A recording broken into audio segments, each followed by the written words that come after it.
আসসালামু আলাইকুম রহমতুল্লাহি ওবরকাতুহু।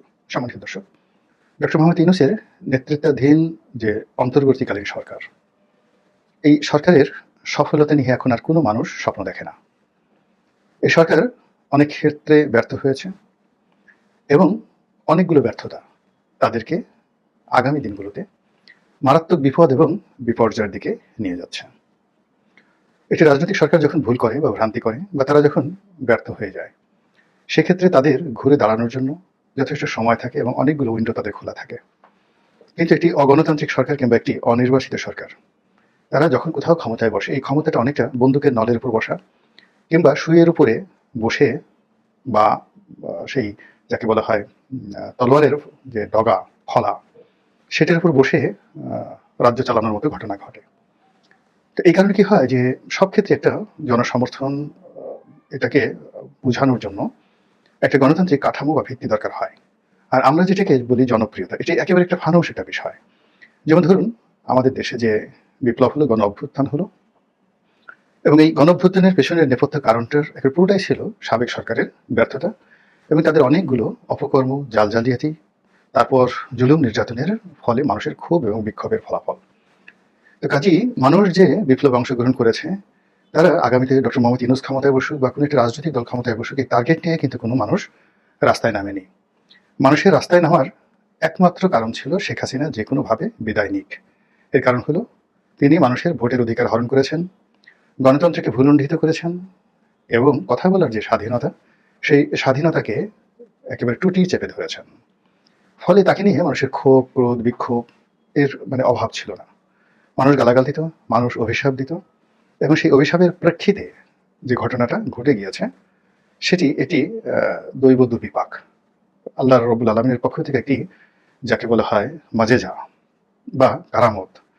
তো এখন এই ঘটনা ঘটার পরে আবার অলৌকিকভাবে ডক্টর মোহাম্মদ ইউনূস এবং তার নেতৃত্বে যে সরকার এসেছে, তারা এই গত ১০০ দিনে এমন কোনো কাজ করতে পারেননি, এমন কোনো কথা বলতে পারেননি যা কিনা আমাদের আশ্বস্ত করবে কিংবা আমাদের মনে আশা জাগাবে।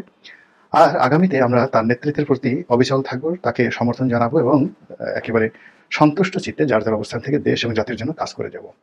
বরং দিন যত যাচ্ছে তত তার প্রতি অবিশ্বাস বাড়ছে, দিন যত যাচ্ছে তাকে আমাদের সন্দেহ হচ্ছে, দিন যত যাচ্ছে ততই মনে হচ্ছে যে এই মানুষটির হাতে যদি রাষ্ট্র পরিচালনার চাবি এবং কাঠি থাকে, তাহলে আমরা কি সেই ভারতের আগ্রাসনের মুখে পড়ব, নাকি আমেরিকার দাসত্বের কবলে পড়ব, নাকি আমাদের এই দেশ নিয়ে চীন এবং পাকিস্তান খেলবে?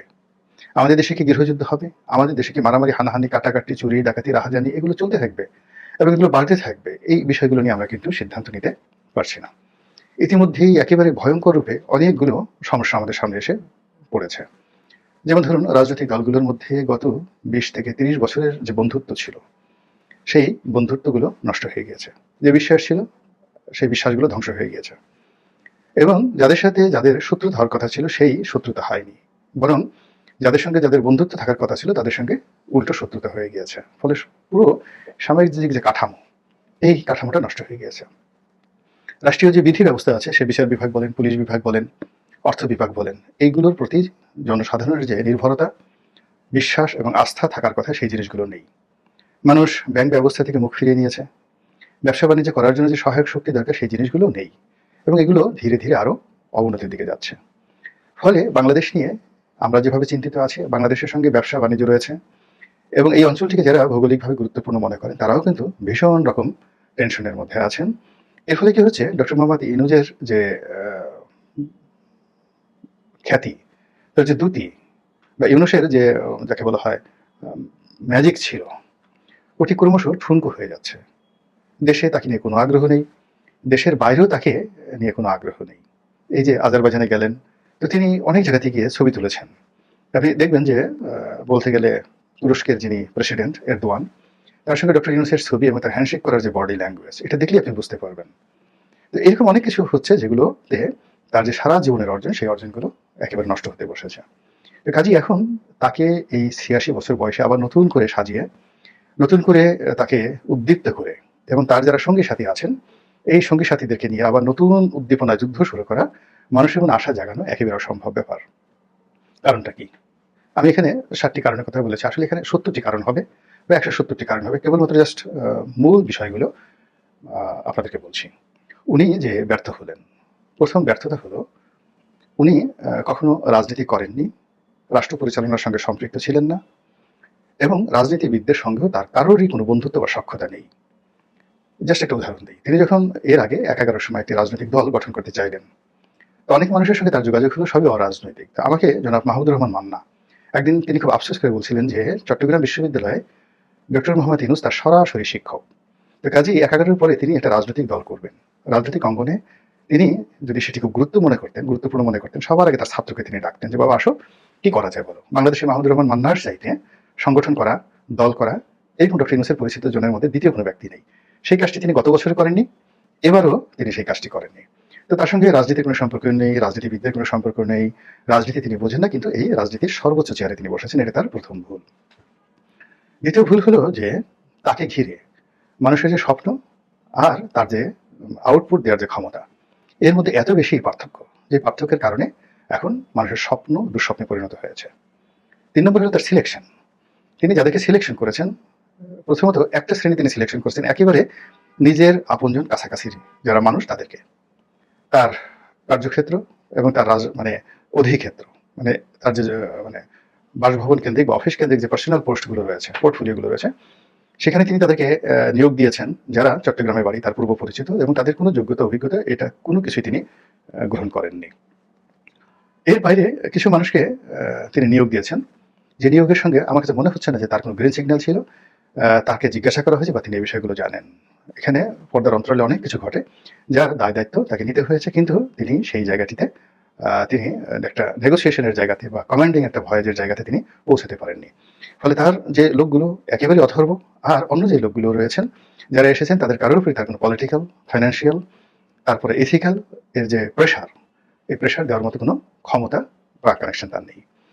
এরপর তিনি যে কাজটি করেছেন সেটা হলো যে তার কোনো গ্রাউন্ড ওয়ার্ক ছিল না, ভীষণ রকম গ্রাউন্ড ওয়ার্ক ছিল না। তারপরে যেটা হলো যে ৪ নম্বরে যেটা হলো যে গ্রাউন্ড ওয়ার্কের বাইরে তিনি কোনো ভিশন, নিজের থেকে কোনো ভিশন তিনি তৈরি করতে পারেননি। ছাত্ররা যা বলছে, আসিফ নজরুল সাহেব যা বলছে, প্রথম আলো যা বলছে, ইউটিউবাররা যা বলছে, রাজনৈতিক দলগুলো সব যা বলছে, সবকিছু তিনি শুনছেন, কিন্তু কোনো বিষয়ে তিনি কনক্রিট একটা সিদ্ধান্ত, ইয়েস অর বা নো, এই কথা বলে তিনি এগোতে পারেননি। আর হলো তিনি তার যে প্রথম ৩০ দিনের যে কর্মপরিধি, এই কর্মপরিধিতে অগ্রাধিকার ভিত্তিক যে কাজগুলো, সেই কাজগুলো তিনি করতে পারেননি। আর সবার শেষে যেটা বলবো সেটা হলো এই তরুণ যুবকদেরকে তিনি যে নিয়োগ দিয়েছেন, একেবারে সর্বশেষ তার যে নিয়োগ, উপদেষ্টা রূপে যাদেরকে নিয়োগ দিয়েছেন, এটা নিয়ে এত বেশি সমস্যা তৈরি হচ্ছে, সেই সমস্যাগুলো তার পক্ষে কাটিয়ে ওঠা সম্ভব হবে না।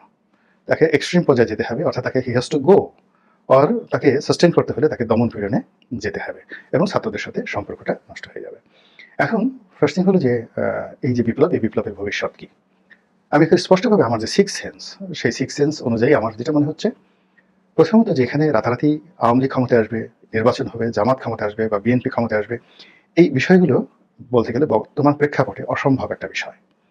এর কারণ হলো যে ডক্টর মোহাম্মদ ইউনূসকে যারা চালাচ্ছেন তারা পর্দার আড়ালে bureaucracy, military bureaucracy and civil bureaucracy, এবং তারা দেশ যেখানে যাক না কেন ডক্টর ইউনূস পরাজিত হোক তাতে কিছু আসে যায় না, কিন্তু তারা এটার আনন্দ পেয়ে গেছেন।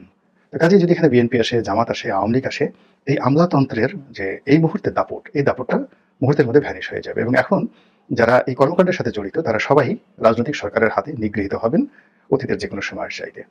ফলে কি হচ্ছে, এই যে ডক্টর মোহাম্মদ ইউনূসকে কেন্দ্র করে যে একটা বলয় বা শাসন ব্যবস্থা গড়ে উঠেছে, এখানে ডক্টর ইউনূস এবং তার সঙ্গী সাথীরা চলে যাবেন, কিন্তু সেখানে হয়তো আরেকজন আসবেন, তারপরে আরেকজন আসবেন, এবং এভাবে ৩ বছর, ৪ বছর, ৫ বছর বারবার শুধু যাকে বলা হয় খেলোয়াড় চেঞ্জ হবেন, কিন্তু পিছনে পর্দার আড়ালে যারা খেলছেন তারা কিন্তু পরিবর্তন হবে না, যতক্ষণ না পর্যন্ত রাজনৈতিক দলগুলো ঐক্যবদ্ধ হয়ে গণতন্ত্রের জন্য আরেকটা নতুন আন্দোলন গড়ে তুলতে না পারে, ঠিক সেই ১১ মতো।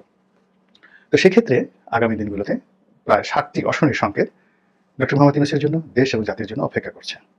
প্রথম দুঃসংবাদ হলো এখন আমাদের যে অর্থনৈতিক বিশৃঙ্খলা, সামাজিক বিশৃঙ্খলা, ল অ্যান্ড অর্ডার সিচুয়েশনের যে ক্রমাবনতি, এটি আরও খারাপ অবস্থায় যাবে। বিচারহীনতা সংস্কৃতি আরও বাড়বে, অর্থনৈতিক দুরবস্থা আরও বাড়বে। তারপর যেটা হবে সেটি হলো যে রাজনৈতিক দলগুলোর মধ্যে মারামারি, হানাহানি, কাটাকাটি প্রচণ্ডভাবে বেড়ে যাবে এবং এই রাজনৈতিক দলের যে এখন যাকে বলা হয় নেতৃত্ব বাংলাদেশে আছেন, সেই নেতৃত্বের একটা বিরাট অংশকে আবার জেলে যেতে হবে, এতে কোনো সন্দেহ নেই। যখন সেই আইনশৃঙ্খলা রক্ষাকারী বাহিনী চাঁদাবাজদের বিরুদ্ধে অ্যাকশনে নামবে, দ্বন্দ্ব ফ্যাসাদকারীদের বিরুদ্ধে অ্যাকশনে নামবে, কিংবা যারা নিজেরা নিজের অন্তর্দ্বন্দ্ব কলহে জড়িয়ে পড়েছেন এবং কোনো অবস্থাতেই লাঠি টিয়ার শেল ছাড়া যাদেরকে দমন করা সম্ভব না, এরকম অনেকগুলো ঘটনা কিন্তু বাংলাদেশে ঘটে গেছে এবং অনেকগুলো ঘটনা ঘটানোর জন্য একেবারে যাকে বলা হয় প্রস্তুত হয়ে আছে সেই মাঠ। যেমন ধরুন তাবলিগের দুটো গ্রুপ। এখন তাবলিগের দুটো গ্রুপে প্রথমে সরোয়ার উদ্যানে একটা বিরাট সমাবেশ করা হলো, এক গ্রুপ জোবায়ের গ্রুপ, আবার সাত গ্রুপ সেটা কি করলো, তারা একেবারে আগামী 15 দিন কাকরাইল মসজিদ দখলে রাখবে, এই জন্য কাকরাইল মসজিদে আজকের জুমার নামাজের পর থেকে তারা সেখানে রীতিমতো যাকে বলা হয় নিজেদের আধিপত্য চালাচ্ছেন। এবং সামনে যে তাবলিগ জামাতের যে মহাসম্মেলন, বিশ্ব ইজতেমা, সেই ইজতেমাকে কেন্দ্র করে যে দুই পক্ষ মুখোমুখি অবস্থানে দাঁড়িয়েছেন, এখানে দুই পক্ষের কারোরই কর্মী এবং সমর্থকের সংখ্যা 10 লাখের নিচে নয়। তা একদিকে 10 লাখ লোক, অন্যদিকে 10 লাখ লোক, তারা যদি পরস্পরের বিরুদ্ধে নেমে যায়, তাহলে সারা বাংলাদেশের টেকনাফ থেকে তেঁতুলিয়া কি তাণ্ডব হতে পারে। এবং এই দৃশ্য দাড়ি টুপিওয়ালা লোকগুলো সেই টঙ্গী ইজতেমা ময়দানে, উত্তরাতে, কাকরাইলে, তারপর সে লালবাগে, চট্টগ্রামে, হাটহাজারিতে, সব জায়গাতে তারা দ্বন্দ্ব সংঘাত, মারামারি, কাটাকাটি করছে। এবং সেই দৃশ্যগুলো যখন ভারতে প্রচারিত হবে, তারপরে ওয়াশিংটনে প্রচারিত হবে, বিশ্বাস করেন আমাদের স্বাধীনতা এবং সার্বভৌমত্ব নিয়ে কিন্তু টানাটানি শুরু হয়ে যাবে। এটি কেবল অশনির সংকেত না, এটি আরো বড় কিছু। এরপর যেটা হচ্ছে সেটা হলো যে আমাদের হিন্দুদেরকে নিয়ে ভারত যে খেলছে, ইসকনকে নিয়ে ভারত যে খেলছে, এটাও আমাদের জন্য একটা অশনির সংকেত এবং এটা নিষ্পত্তি করার মতো অবস্থা এখন ডক্টর মোহাম্মদ ইউনূসের নেই। এরপর আমেরিকার যে মাতব্বরি ডোনাল্ড ট্রাম্পের যে যাকে বলা হয় এই যে পরিবর্তন, তিনি হঠাৎ করে চলে এলেন যেখানে বাংলাদেশের রাজনীতি, ডক্টর মোহাম্মদ ইউনূসের স্বপ্ন সবকিছুই মিস্টার জো বাইডেন ওনাদেরকে কেন্দ্র করে হচ্ছিল, কমলা হ্যারিসকে কেন্দ্র করে হচ্ছিল। ফলে এখানে মিস্টার ডোনাল্ড ট্রাম্পের ধাক্কা তিনি সামলাতে পারবেন না, এখানে কিছু না কিছু বিপত্তি হবে এবং এটা তার জন্য, তার বিদায়ের জন্য, তার সঙ্গী সাথীদের জন্য রীতিমতো মানে যাকে বলা হয় অস্বাভাবিক অশনির সংকেত হয়ে পড়বে।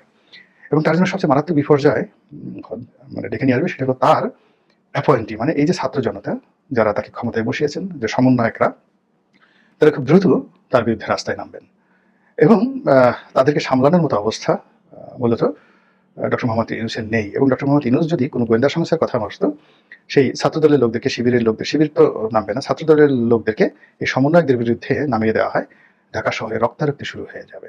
এরকম অসংখ্য অসংখ্য অশনি সংকেত ওনার এই ব্যর্থতার পেছনে দাঁড়িয়ে আছে এবং ওনাকে গ্রাস করার জন্য, আমাদের সবাইকে গ্রাস করার জন্য এই অশনি সংকেতগুলো আমাদের দিকে ধেয়ে আসছে।